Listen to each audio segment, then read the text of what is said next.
اعوذ باللہ من الشیطان الرجیم بسم اللہ الرحمن الرحیم رب اشرح لی صدری ویسر لی امری واحلل عقدۃ من لسانی یفقہوا قولی۔ حیات الصحابہ رضی اللہ عنہم، حصہ اول، دعوت کا باب، فتح مکہ کا قصہ۔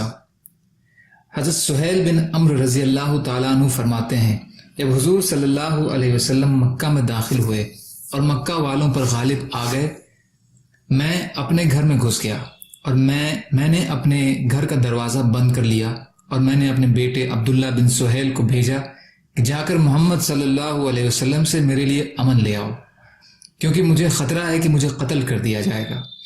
سو عبداللہ بن سہیل نے جا کر حضور صلی اللہ علیہ وسلم کی خدمت میں عرض کیا، یا رسول اللہ صلی اللہ علیہ وسلم، کیا آپ میرے باپ کو امن دے دیں گے؟ حضور نے کہا، ہاں، وہ اللہ کے امن میں ہیں، وہ باہر نکل آئیں۔ پھر حضور صلی اللہ علیہ وسلم نے پاس بیٹھے ہوئے صحابہ سے کہا، تم میں سے جو بھی سہیل سے ملے وہ ان کو گھور کر بھی نہ دیکھے، تاکہ وہ بے خوف و خطر باہر آ سکے۔ میری عمر کی قسم، اس وقت تک اللہ کے علاوہ کسی اور کی قسم کھانے کی ممانعت نہیں آئی تھی۔ سہیل تو بڑی عقل و شرافت والا ہے، اور سہیل جیسا آدمی بھی کبھی اسلام سے ناواقف رہ سکتا ہے، اور اب تو وہ دیکھ چکا ہے کہ جس راستے پر وہ محنت کر رہا تھا اس سے کچھ فائدہ نہیں ہوا۔ حضرت عبداللہ نے جا کر اپنے والد کو حضور صلی اللہ علیہ وسلم کی ساری بات بتائی۔ سہیل نے کہا، حضور صلی اللہ علیہ وسلم تو بچپن سے میں بھی نیک تھے، اب بڑے ہو کر بھی نیک ہیں۔ حضرت سہیل حضور صلی اللہ علیہ وسلم کے پاس آیا جایا کرتے تھے۔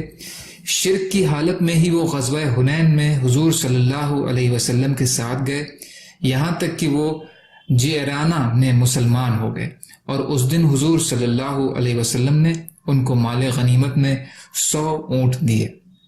حدیث کنز العمال حصہ 6 پیج نمبر 294 پر ہے۔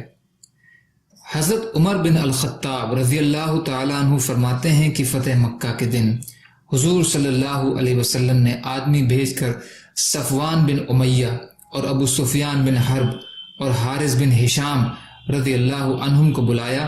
حضرت عمر رضی اللہ عنہ فرماتے ہیں، میں نے کہا، آج اللہ تعالیٰ نے ہمیں ان پر قابو دیا ہے، انہوں نے آج تک جو کچھ ہمارے ساتھ کیا ہے وہ سب میں ان کو یاد دلاؤں گا۔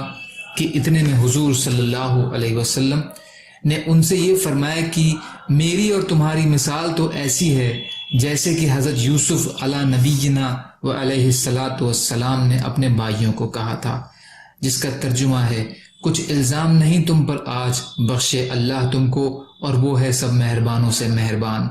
حضرت عمر رضی اللہ عنہ فرماتے ہیں، حضور صلی اللہ علیہ وسلم کی طرف سے یوں معافی کا اعلان سن کر شرم کے مارے میں پانی پانی ہو گیا۔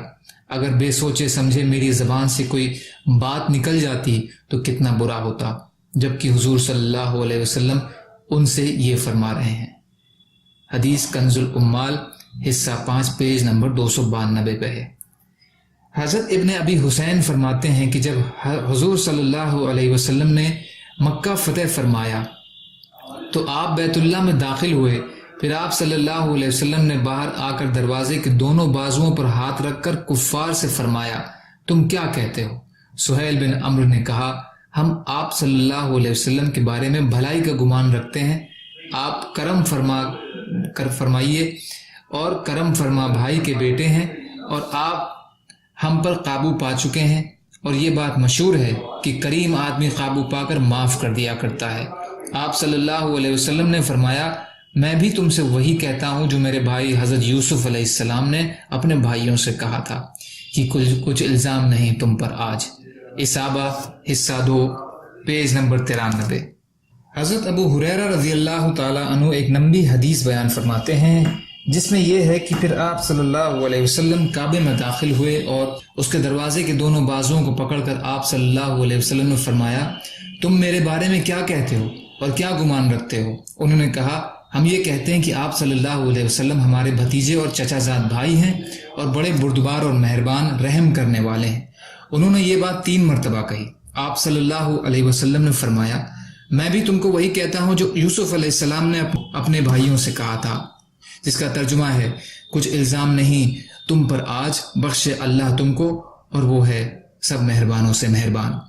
حضرت عمر رضی اللہ عنہ فرماتے ہیں آپ صلی اللہ علیہ وسلم کی یہ بات سن کر وہ مکہ کے کافر مسجد سے نکلے اور اتنا خوش تھے کہ جیسے ان کو قبروں سے نکالا گیا ہو، اور پھر وہ اسلام میں داخل ہو گئے۔ امام بہقی فرماتے ہیں کہ اس قصے میں امام شافعی رحمۃ اللہ علیہ نے حضرت امام ابو یوسف رحمۃ اللہ علیہ سے یہ نقل کیا ہے کہ جب کافر مسجد میں جمع ہو گئے تو حضور صلی اللہ علیہ وسلم نے ان سے فرمایا کہ تمہارا کیا خیال ہے، میں تمہارے ساتھ کیا کروں گا؟ انہوں نے کہا آپ ہمارے ساتھ بھلا کریں گے، آپ کریم بھائی ہیں اور کریم بھائی کے بیٹے ہیں۔ آپ صلی اللہ علیہ وسلم نے فرمایا جاؤ تم سب آزاد ہو۔ بہقی حصہ 9 پیج نمبر 118۔ سبحان اللہ و بحمدہ، سبحانک اللہم و بحمدک، اشہد ان لا الہ الا انت، استغفرک و اتوب الیک۔ سبحان ربک رب العزت عما یصفون، وسلام علی المرسلین، والحمد للہ رب العالمین، برحمتک یا ارحم الراحمین، لا الہ الا اللہ، محمد رسول اللہ۔